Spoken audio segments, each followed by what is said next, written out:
Thank you, Lisa. Good afternoon. I'm excited to introduce the next panel discussion entitled Leaders Across Generations. In this, the Year of the Woman, we want to explore the accomplishments of women in leadership roles and the importance of promoting cross-generational relationships, increasing learning, and finding new opportunities for girls and women. What can we learn from each other to help women achieve leadership roles, boardroom participation, and more active public involvement and advocacy? And how do we utilize the skills and potential of generational women leaders to effect positive change?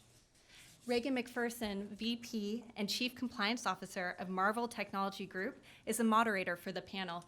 Reagan and panel, if you guys want to start making your way up to the front.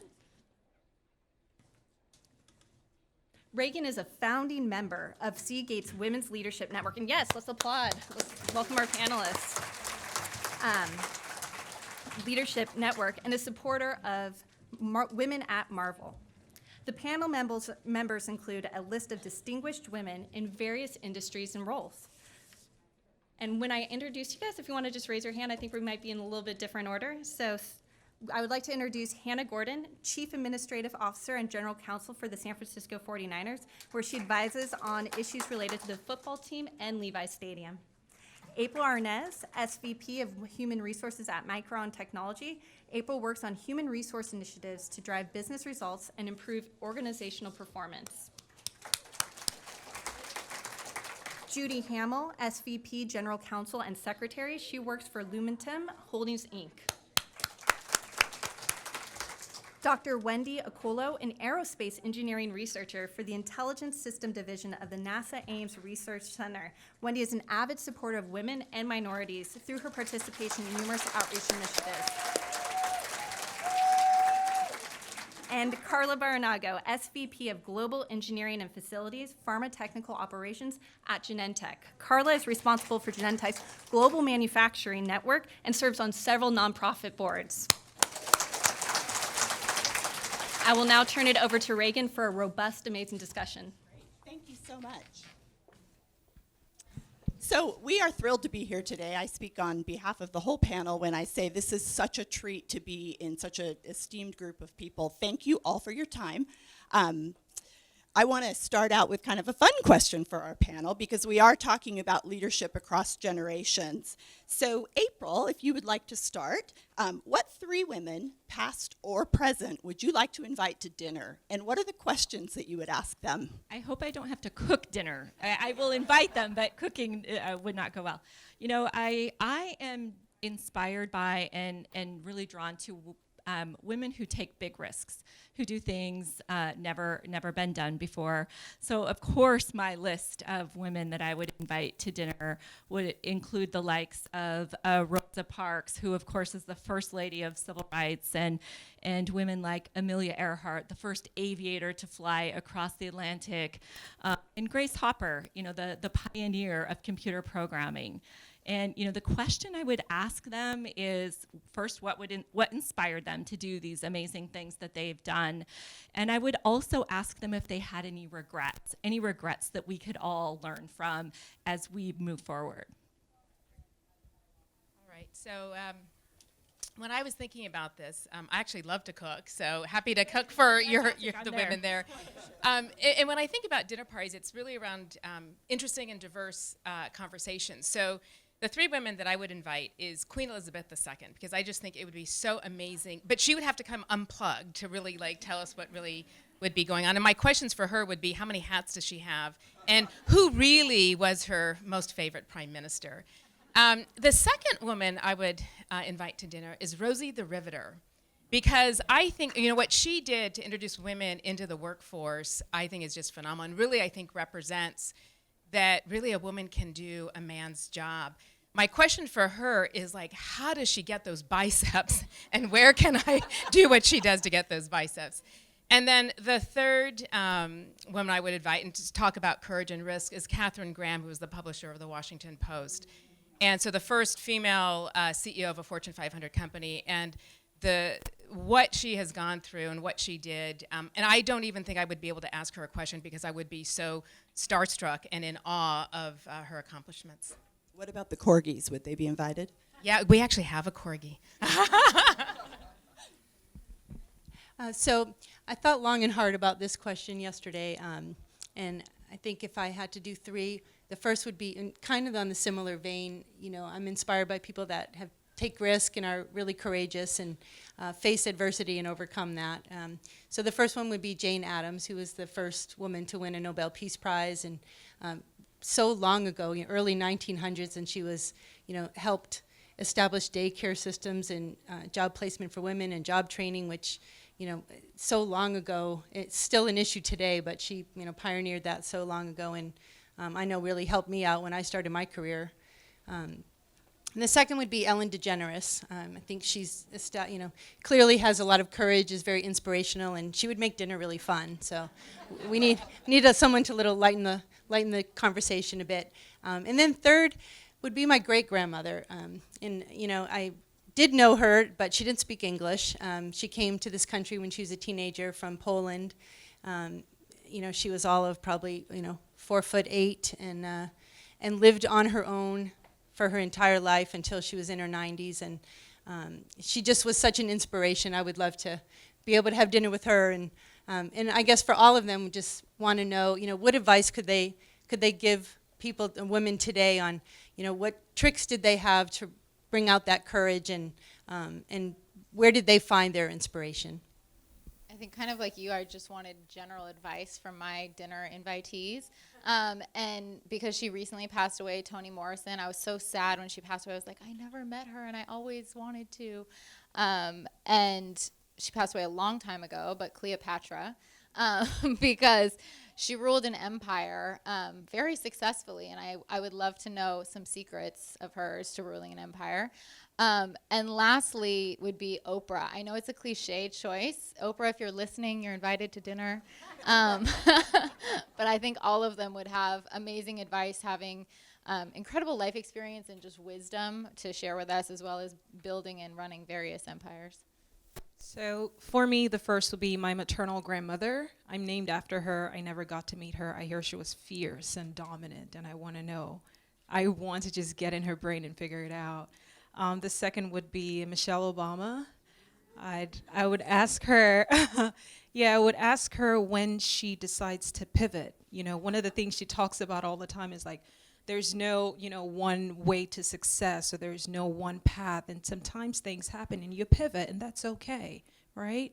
And the third would be Robin Rihanna Fenty, and I would ask Rihanna when she's releasing that album, because I've been waiting a while. I love all of those women. Can you imagine having a big dinner party with all of them? Yay. So when you think about the last 100 years since the House of Representatives have enabled the right of women to vote, what is the most positive impact the United States has had, or what is the most positive impact on the United States when it comes to equal rights for women? I think you had asked us before what woman we thought had the greatest impact on equality for women in the last 100 years in the United States. And for me, I would pick Supreme Court Justice Ruth Bader Ginsburg. If you haven't seen the recent, there's actually multiple documentaries, biopics. I highly recommend all of them. She has had an incredible impact, not just being the second ever female Supreme Court Justice, but the cases both that she has decided that have really changed the course of history for women, from U.S. versus Virginia, to the cases in which she had a very important dissent, which would include the Ledbetter case, which eventually led to the Equal Pay Act that was the first thing signed by the Obama administration. And even before she became a Supreme Court justice, the influence she had as an attorney who won 5 of 6 cases in front of the Supreme Court, including several cases that were directly related to gender equality. I think she's probably, there's so many women to pick from who have been really important in the last 100 years, but that's probably who I would select if forced to pick only one. I'm just going to add on to that. She, clearly has made such an impact, both from the bench and being a role model, being, at the pinnacle of her career. I think what inspires me also about Ruth Bader Ginsburg is her approach. She is so strategic, and some of the cases really demonstrated that discrimination hurts men and women, and so I think she is so artful in her approach to influence people And I big admirer, big fan of Ruth Bader Ginsburg. Well, soon. Yes, exactly. You know, it's Well interesting seen. because as I was thinking about this question and thinking about the women who have really changed not just the United States but the world, the list was really long. And I thought, how do you just pick one? And then I started thinking more about that. And I think that we actually have to recognize and celebrate all the women that have come before us, that have paved the way for us to be sitting here in the chairs that we're sitting in, and for all of you and for the young women that are in the audience today. You guys are all making a difference too. And if we think about this collectively, if we think about if each one of us does something that can make a change, as small as it is collectively, the impact can just be huge. And so that's sort of like the angle that I'd ask all of you to think about this, is that the impact and how do we celebrate those women that came before us? And I think that's why it's so important for organizations like Marvell and a number of other organizations that have programs that are dedicated to helping women move ahead. I'm just curious, do your companies have a women's organization or an affinity group for women? Oh, yes. Yes. We have the Women's Influence Network here at Ames. It's our advisory group. They are very active here at the center, host a number of events, and are instrumental in highlighting any needs and any challenges to center management at the Diversity and Equal Opportunity Board meetings that we have every quarter. The ODEO as well is very supportive. That's the Office of Diversity and Equal Opportunity. And in addition to my role as aerospace research engineer, one of my side hustles here at Ames, one of my many side hustles is I am the Federal Women's Programs Manager for women here at the center as well. So it's like whatever is going on, whatever it is that I hear, I'm like, okay, this is a battle we want to fight. You know, and I highlight these needs to center management as well. So NASA Ames is pretty conscious, very intentional about the things and the initiatives that they do for women here. Just a quick show of hands. How many of you have an organization at your company that helps promote women in the workforce? That's so great to see. Congratulations.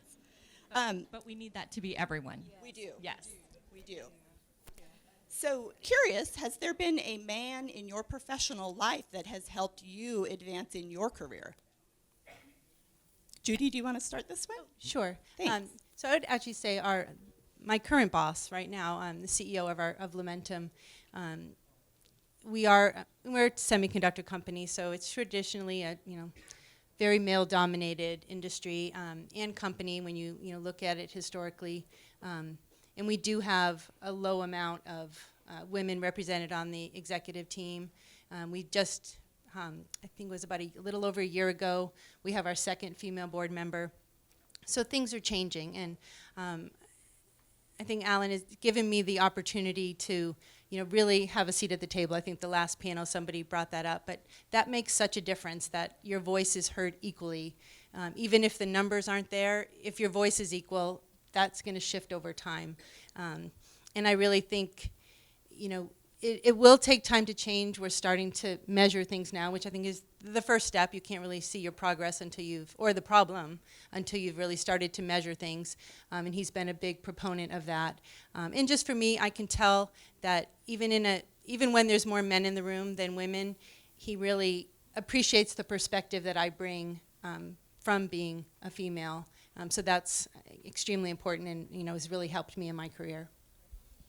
For me, it was my first boss at Genentech. So I started at Genentech right out of college, and Jim actually hired me into the company. And interestingly, over the next 10 years, he went on different paths, I went on different paths, but he ended up hiring me for 2 other positions that were really different. And in those positions, he took some risks on me, and whether it was maybe I didn't have all of the check boxes on the technical side, but saw a leadership potential that I had, or whatever. And I think back to the first 10 to 15 years of my career, and each one of those moves that he hired me into, he had more confidence in me than I had in myself. And I think that was really instrumental, and really gave me pause to really think about, that little voice in my head. And all these years later, every now and then I'll still bump into him, and I still really attribute a lot of my career to him taking a chance on me. And I think it's important to recognize the men, not just who are our bosses who help advance us, but our peers and men on our team. Shout out to the man on my team who's here, Jazz. But I know that for me, for example, when I was much younger and an intern at another NFL team where they had various rules about what jobs women and men could do, and I couldn't go retrieve players from the weight room for interviews, et cetera. I was with a group of my fellow interns who are all male, and one of them said, you know, it kind of sucks that Hannah's smarter and harder working than all of us, but she can't do the same job. And I'm going to paraphrase because I heard that there's young girls in the audience, because she doesn't have the same anatomy that we do.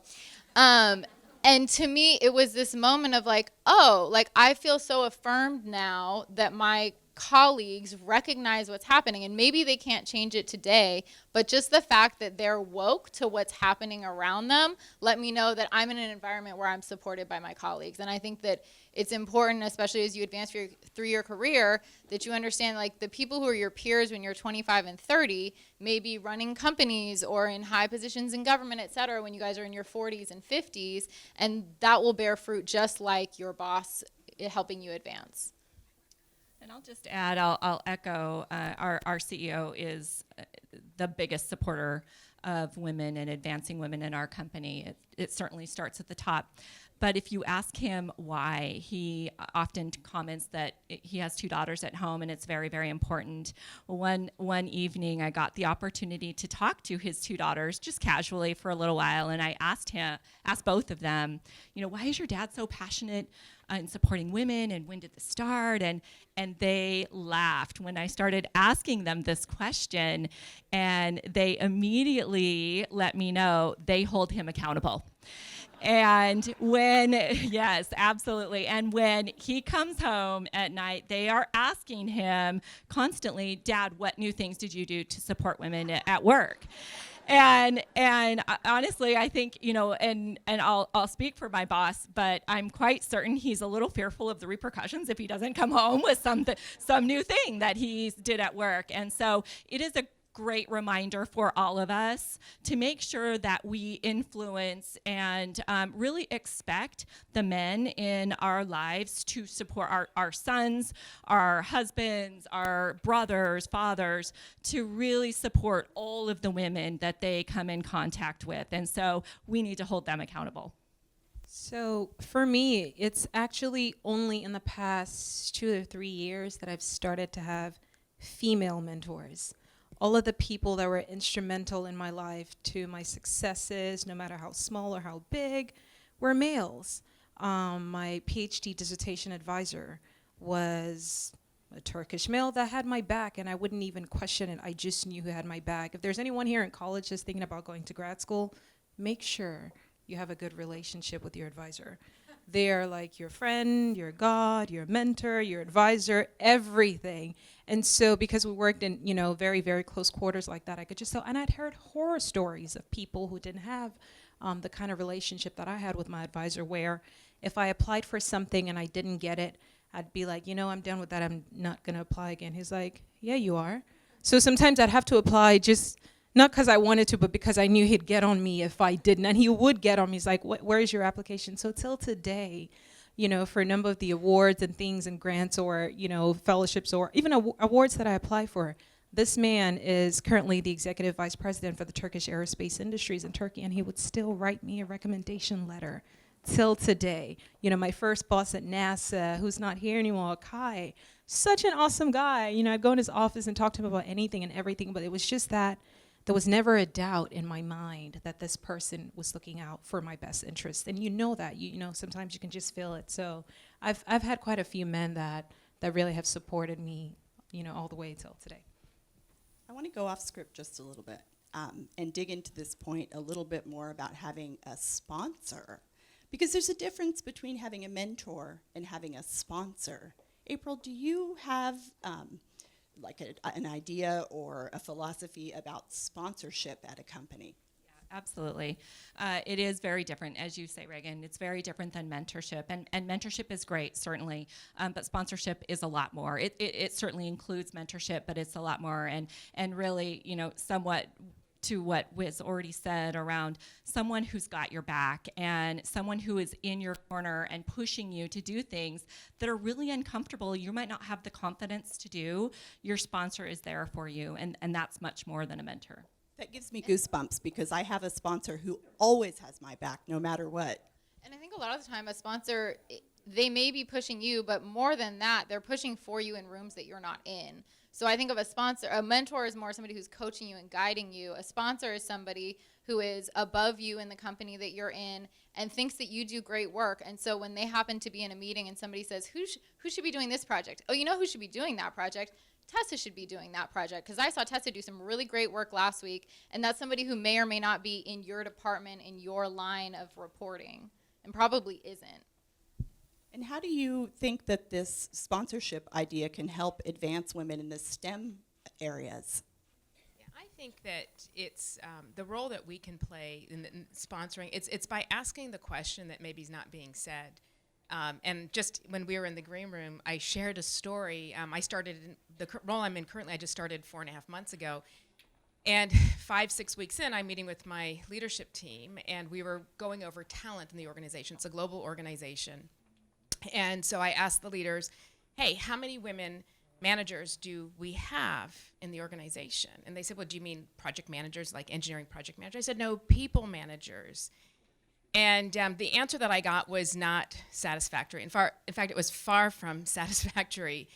And but the fact that that question was asked, and I think it's not just for gender diversity. I think it's also when we think about people of color in the workforce, when we think about diversity of thought and experiences. So as leaders or sponsors, we have to be asking those questions and having the courage to bring issues up that may be uncomfortable, and then thinking about, well, where are those opportunities and how can we think differently? Because it's all around getting that diversity of thought and experiences and talent in the room that is going to really move everything forward. So we're sitting in a room with 400 women leaders.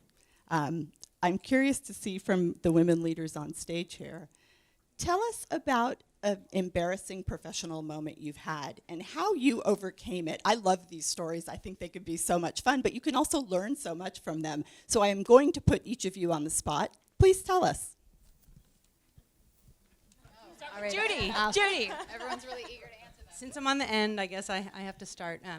So thinking through this, it was way back when I was in, I know there's some young women in the room here. I was about 20. It was my first full-time, well, I was a bank teller for a little while, and then my first real professional job. I was at a brokerage firm. And I was the youngest one that worked there, and there was maybe, 20 people. But it was definitely the kind of office where all the men were the stockbrokers and all the women were the support staff. And so I got told when I first started that I needed to wear a dress or a skirt every day because the man who ran the office was a leg man. And then I guess I could have gone anyway with that. I was just young, and I guess stronger probably than I realized, and I just decided to ignore it and wore whatever I wanted, professional clothes, but not sticking to his rule. And instead, I just focused on being really good at my job, and I got my Series 7, which is your securities exam, so it made me more valuable than some of the other support staff in the office, and made myself really valuable to the brokers who worked there, so that when the office manager, realized I was not going to follow his rules, I had enough support behind me that it didn't really matter, because it was all about my performance and not about what clothes I was wearing. So who was your sponsor in that role? I guess the other brokers who were all men, but just didn't support, any action being taken because I wasn't following the protocol. And all the other women in the office did follow the protocol, but things changed eventually, but it took a little time. But definitely I was, having the support of the other people in the office that at that time had a voice was critical. So my story is a little bit similar. This is about 25 years ago, and I was a project manager for building our manufacturing facility in Vacaville. So this is, right now it's the world's largest biotech manufacturing facility. And there was a steel order, and the steel company was in Little Rock, Arkansas. And there was an issue with how the structural steel looked because it was going to be exposed. So it had nothing to do with the integrity of the steel. Now, I was a chemical engineer, process engineer, knew nothing about structural steel, but as the project manager in charge of this portion, the architect and the contractor said, we need to go make a decision, and Carla, you need to come out to Little Rock, Arkansas. So 25 years ago, we fly out to Little Rock, Arkansas, and meet the guy in charge of the steel plant, recognizes my last name, and says, oh, gosh, I knew a John Barano. I'm like, well, that was my dad. My dad ran Bethlehem Steel in South San Francisco. So now this guy's my dad's age, and I go to look at this steel. Well, I can't tell architectural, structural steel, or not, but we paid a lot of money for a certain finish on this steel, and we didn't get it. And so I said, you either run me new steel, and if you guys know steel mills, it throws their whole fabrication off, or give me a credit because we paid several $100,000 for this special finish. And I'm negotiating, and I'm in my early 30s, and I'm negotiating with this guy who's my dad's age.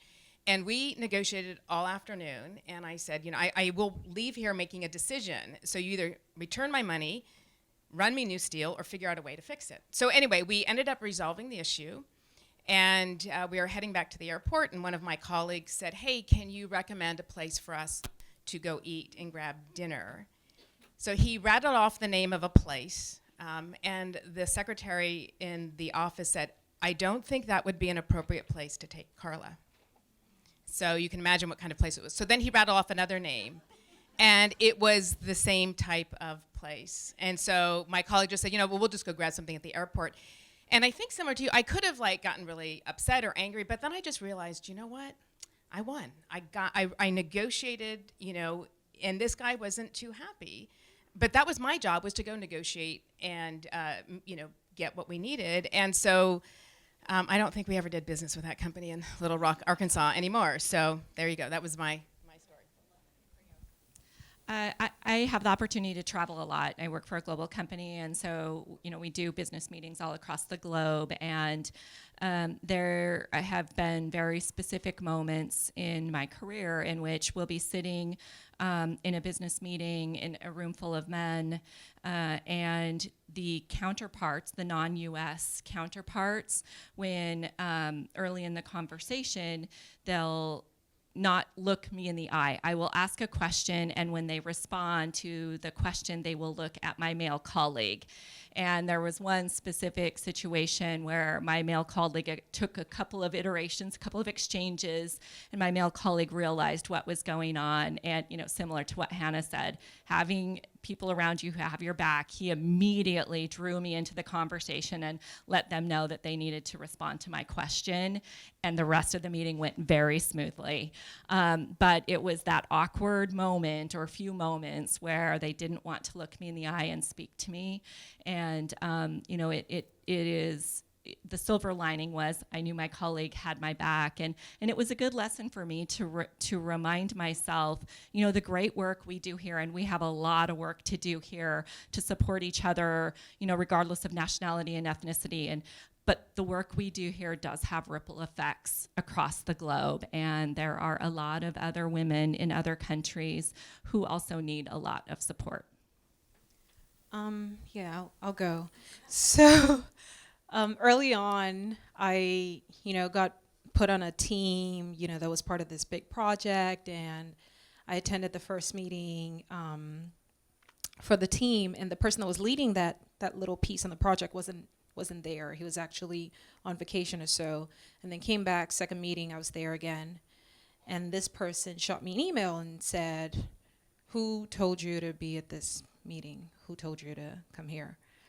And so, now, engineers and technical people are not the best at, we're at vocalizing and verbalizing. Yeah, I'm one of them. I'm one of them. So we're not great at actually. So I was like, okay, well, maybe he just wasn't exact. Maybe he didn't mean it like that, right? That's the first. And I was like, maybe he didn't mean it like that.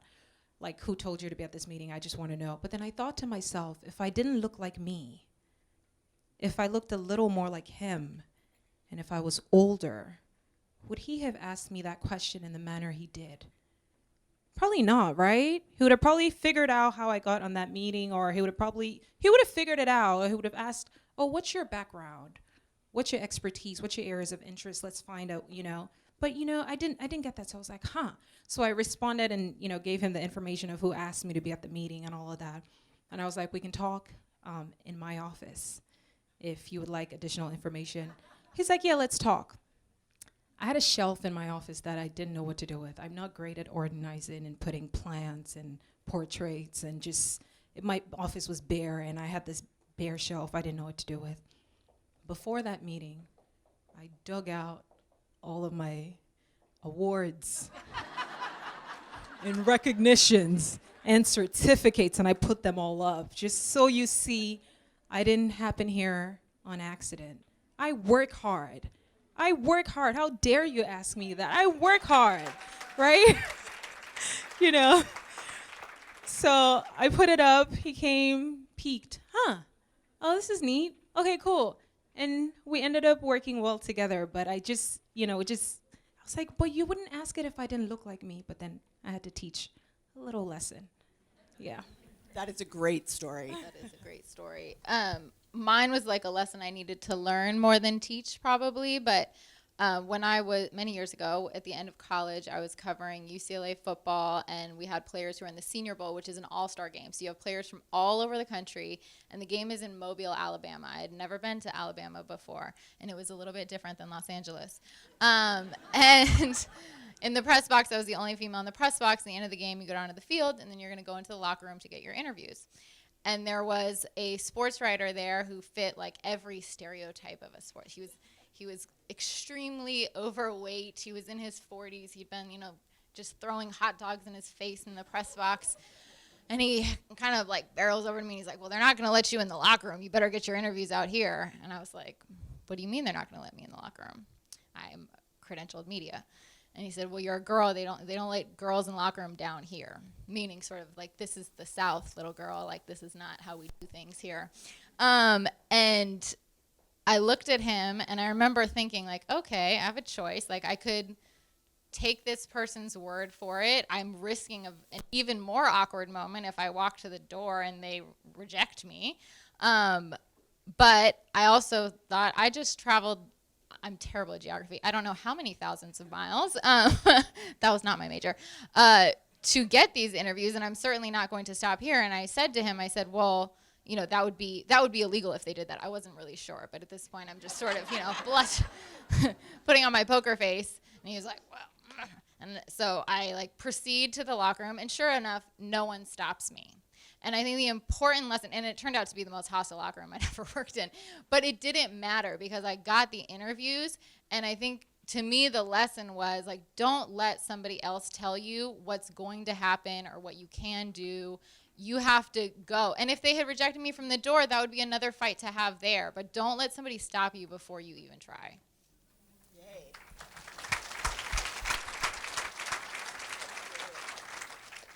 All right, let's shift a little bit to policy. If you could each provide us with a workplace change that you have seen in your organization that helped advance generations of women, and what additional policy hasn't been enacted yet that would further the advancement of women in the workforce in general? I know I just spoke, but sorry, I'll hand it that way. Because I think we have a couple, and I'll rattle them off real fast, which is, number one, we have a diverse slate interviewing policy at the San Francisco 49ers. It needs to be diverse on both sides of the table, both the interviewees and the interviewers. We have a Denise DeBartolo York Fellowship to really increase that pipeline of women coming into historically underrepresented departments, and our DDY fellow is here today, Shay. And lastly, we were the only NFL team to sign on to the Obama administration Equal Pay Pledge, which actually was raised to us by Emily Lucas, who is leaving us tomorrow for Nike, but who is also here today. And in terms of what policies I think people can do going forward, I'm very excited about what's happening in tech right now in terms of taking sort of information that helps you identify demographic characteristics out of resumes so that people are reviewing resumes more blind, where they don't know if the applicant is black, white, male, female, because I think technology can really slice both ways, and when we have more women in technology and people, a diverse group of people shaping our technology, we can make sure that it's shaping a diverse world, and that's one way in which to do it. You know, for us, these are very intertwined. If you think about social and legislative policy and then how that shapes our own workplace policies, there's certainly a strong connection there. You know, gender pay equity and making sure that women are being paid the same for equal work, obviously very foundational, but really taking it to the next level and spending a lot of our money and millions of dollars of investment in getting girls interested in STEM. We know that the way to truly have equal pay for men and women is to really make sure that women are represented at all levels in a company. And for us, making sure we get girls starting programs like Girls Going Tech and things like that, get girls going on that STEM path early to make sure that they are able to elevate and advance their career in our company so we truly can achieve equal pay for men and women is our top priority.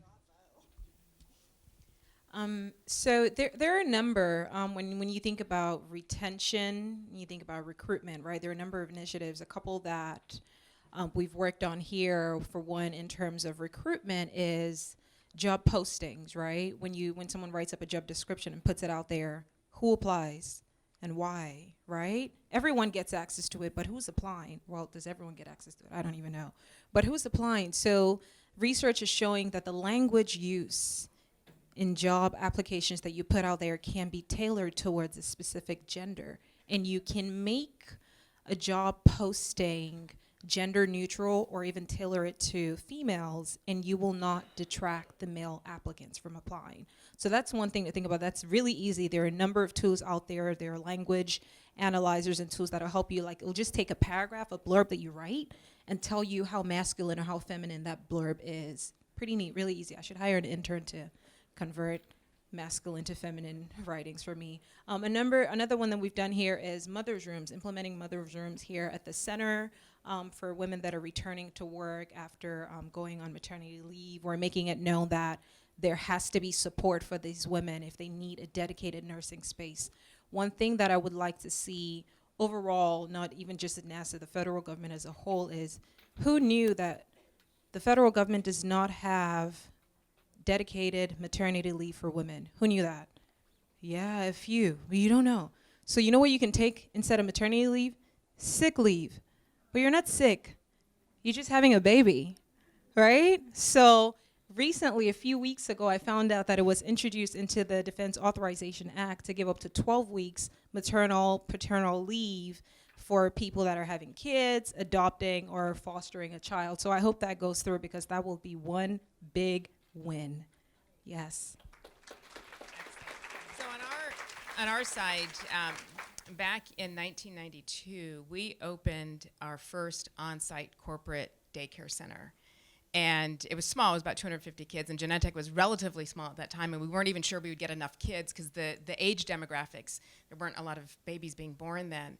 Fast forward, we now have 2 on-site daycare centers with almost 700-800 kids on campus, which is really, really impressive. We also have the mother's rooms. We've been doing this for a long while.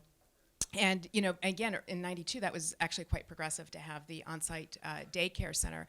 But the other thing that I'd like to highlight is that we're actually also doing things across, all spectrums to make sure that our employees feel included. We were one of the first companies in the region to actually recognize domestic partners and actually have benefits for domestic partners to support the LGBTQ community. And it's these types of things. Now in our buildings, we have universal design. So we're looking at our buildings that are, for universal for people with disabilities across. We've got gender neutral bathrooms. So we are really looking at this in all aspects of inclusion and belonging because we want our employees coming to work so that they can do their best work and know that it's a great place to work for, everyone. And I think some of the, time off policies, I wish they had those when Mara, who's here somewhere over there, my daughter's, when she was born. But I think this is a journey, and we need to continue to not become complacent.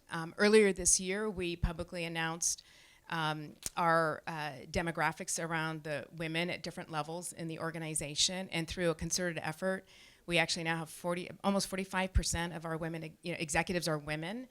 We also are publicly looking at pay, and we're putting that on our website, and we're making the commitment that we will look at this every year, because we don't want to just announce it and then fall backwards. So I think it's these kinds of efforts that we have to continue to look at. And what also we're going to be working on now is how do we start moving people of color into the senior ranks in the company, because there's a lot of work that we need to do in that space. Very similar vein. I was thinking just the break time for nursing mothers and the lactation rooms is, I think back in my early career, and had to make that choice between going back to work or caring for my baby, and no one should have to make that choice. And it's so great to see that the world's moving or the country at least is moving in a more gentle direction. But I think there's still a lot more we can do for just flexible work policies and leave policies, and make it where no one has to choose between caring for their families and keeping their job. And then on the similar note for interviewing and bringing candidates in, we're kind of at the cusp of it. We're implementing policies now and really starting to measure so that we can see where we have to make change. But we did do a training sponsored by our HR department last year with about it was our director levels and above, so maybe 150 people, but we brought in the Neuroscience Institute and did a training on unconscious bias, which is, we all have it, and it's very prevalent, and it's unconscious, so people aren't even aware that they're making those decisions. But through education and making people aware of that, that's kind of the thought process that they may be going through without even knowing it, is going to start tipping the needle, I think, in getting people aware of, looking at diverse candidates. I think it's fabulous, and we should all be encouraging our organizations to take steps similar to these. So we're going to do 3 lightning rounds instead of 1. Don't worry, it won't be too surprising. The first one is, and we'll go quick, starting here just down the row, 3 words that best describe your leadership style. Bold, intentional, creative. Curious, tenacious, and passionate. Laissez-faire, curious, and fun enough. Visionary, bold, empowerment. Supportive, empathetic, positive. Excellent. Okay, next. What is a quote or phrase that inspires you? You want to start again, Hannah? Don't agonize, organize. From Flo Kennedy, which I first heard, though, from Speaker Pelosi. Life begins at the end of your comfort zone. You're not better than anyone, and no one is better than you. Katherine Johnson's parents. If my mind can conceive it, if my heart can believe it, then I can achieve it. Muhammad Ali. The most difficult part is making the decision to act. The rest is merely tenacity. Amelia Earhart. Let's give a big hand to these women before we go into our next lightning round. I'm very inspired. So just in the couple of minutes that we have left, what words of wisdom would you give to our young audience here today? What piece of advice would you give? And this is a lightning round, so. Again. Sorry.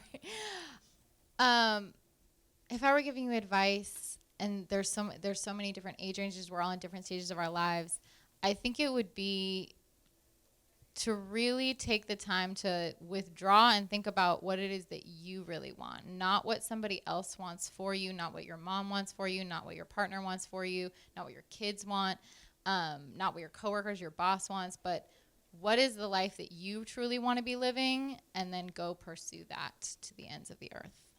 And I'll kind of build on what Hannah just said. And then don't apologize for what you want or what people might assume you should want. Be confident in whatever you choose, and don't look back, and don't apologize. There is no box. There is no mold of what an engineer, a scientist, a mathematician is supposed to look like. Everything is for everybody, right? Not every person likes to tinker. Not everyone likes to break things down. Some people just like asking questions. Asking questions is enough to get you a job at NASA, right? So there is no box and there is no mold, and we do need that diversity in thought, opinions, and experiences. So please bring your full selves to everything that you do. I would say find your passion, dream big, and don't be afraid to take some risks. I'd say, control what you can control, and the rest, let it go. But the things that you can control, if you want it, go after it. So I'd like to say a big thank you to the Silicon Valley Leadership Group, to Carl Guardino for putting on this program, and to NASA for hosting us today, and to this amazing panel. Thank you all so much. Wow. Ladies, that was absolutely amazing and inspiring. And my name is Terry Little. I'm the Chief Legal Officer at KLA. And anecdotally, I started thinking about this event from a legal lens, because I'm a lawyer. And I thought about it at all the challenges, the legal challenges that women had to overcome to get the right to vote at a federal level, which of course happened in the states before that. And then I thought about other women after that, including RGB, the notorious RGB, who did an amazing amount of work for women and to promote equality of women, and continues to do that to this day. But what's very clear is it doesn't even matter what lens you look at. We have a common lens as women. We've all experienced both the good and the bad in this journey of advancement for women. The good is that, look at this panel. They are at the highest levels of their company. They're kicking it in all areas, in space, in sports, in biotech, in semi. And the bad news is that we still have a long way to go. You heard stories here where they've walked into rooms and been ignored. They've had to run faster, work harder, juggle more than their male counterparts to get ahead. So there is a lot of work to do, but ladies, thank you for coming, all of you young women here. I hope you're inspired by this. This amazing panel has shown you that it is possible. Get a sponsor, work really hard, focus in your life and in your career. And thank you all for coming. And men, we really appreciate all the sponsorship and all of the champions of all these women, including me. I have many men here from my job, my work. There's like 6 men from my job. My CEO is an amazing sponsor for women, and I could not be more proud to work there. So thank you all for coming and helping us in this very important cause.